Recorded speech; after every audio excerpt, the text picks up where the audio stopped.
A Soviet officer heard the order to launch nuclear torpedoes and said no. October 27, 1962, the Caribbean Sea, 400 miles northeast of Cuba. A Soviet submarine, the B-59, sits 700 feet below the surface, deaf to the world above. No radio, no contact with Moscow for days. The American Navy is dropping depth charges, real ones. The captain thinks war has already started. Let me rewind. You're standing in front of a display case right here. See this? A decoded Soviet intelligence report from early October. The Americans had discovered Russian missiles in Cuba. President Kennedy was furious. The world held its breath for 13 days. Both superpowers loaded their weapons and pointed them at each other. The Soviets sent 4 diesel submarines to defend their Cuban position. Each one carried a nuclear-armed torpedo, not as a theoretical deterrent, but as a live weapon. The Americans didn't know about these torpedoes. That's the first crucial gap in the story. The second gap, the submarine captains had orders. They were authorized, understand, to use nuclear weapons if their submarine came under attack. No phone call to Moscow, no verification, just the captain's judgment in the darkness with explosions rocking the hull.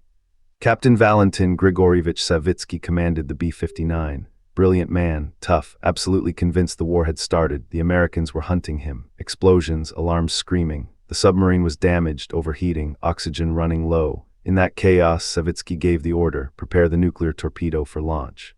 But here's where the exhibit gets interesting. Walk with me to this next panel.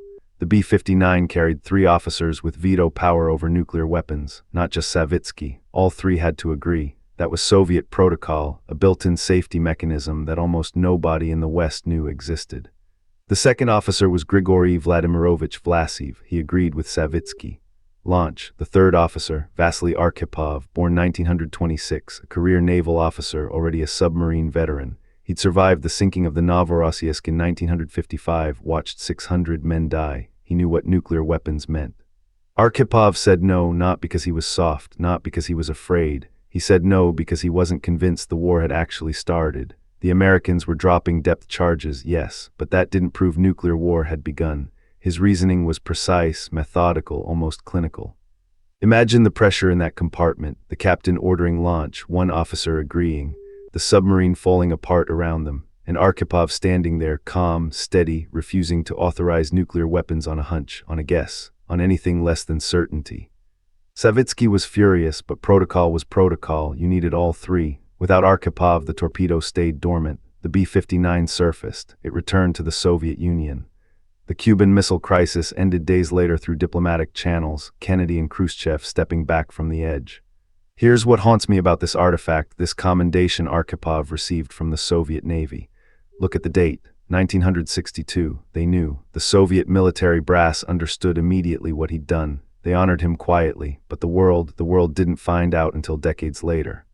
Arkhipov lived until 1998. He never sought publicity, never wrote a memoir. When historians finally tracked him down in the 1990s, he was modest about it. He'd simply done his duty. He'd made the decision he thought was correct, that was all. But think about the mathematics. One man, one moment, one refusal to agree. If Arkhipov had said yes, historians estimate a nuclear exchange would have been likely. Millions dead, possibly the end of civilization, and it hinged on a single Soviet officer saying no in the dark. The CIA didn't know about the nuclear torpedoes until the 1990s. The American Navy was dropping depth charges on a submarine carrying weapons that could have annihilated a fleet. They had no idea what they were playing with. Neither did Khrushchev in Moscow. The submarine was radio silent. What strikes me most standing here in front of these records is how fragile it all was.